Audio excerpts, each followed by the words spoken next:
Per Baby TV siamo in compagnia di Didu, il mister della Pro Palazzolo. Mister, una buona partenza che ha indirizzato subito il match, poi forse meno la palla tra i piedi, però tanta attenzione e tante palle in verticale.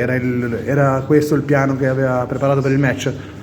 Devo dire che oggi i ragazzi hanno tirato fuori una prestazione importante sotto tutti gli aspetti, sotto l'aspetto caratteriale, sotto l'aspetto dell'approccio, sotto l'aspetto tattico, sotto l'aspetto tecnico, perché hanno veramente fatto una gara importante e da qui è venuta fuori una grande vittoria. Abbiamo fatto secondo me una partenza come volevamo, siamo andati in vantaggio, abbiamo avuto diverse occasioni per il 2-0, non ci siamo riusciti, ma abbiamo controllato bene la gara. Forse un momento del secondo tempo c'è stata una reazione della Caratese, ma siamo stati bravi a gestirla e poi abbiamo portato in porto, abbiamo chiuso una partita che volevamo vincere, volevamo arrivare a questa finale, non volevamo speculare sul minimo vantaggio e così è stato. Devo fare veramente i complimenti a tutti i ragazzi.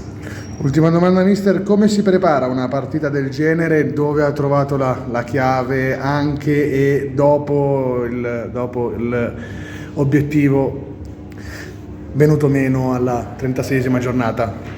Ma l'ho detto già diverse volte, non nego e non nascondo che dopo che c'è sfumato il primo posto, dopo una grandissima rincorsa, abbiamo passato magari una settimana un po' meno intensa, dove ci siamo con un po' di depressione, ma questo fa un po' parte di chi vive questo ambiente.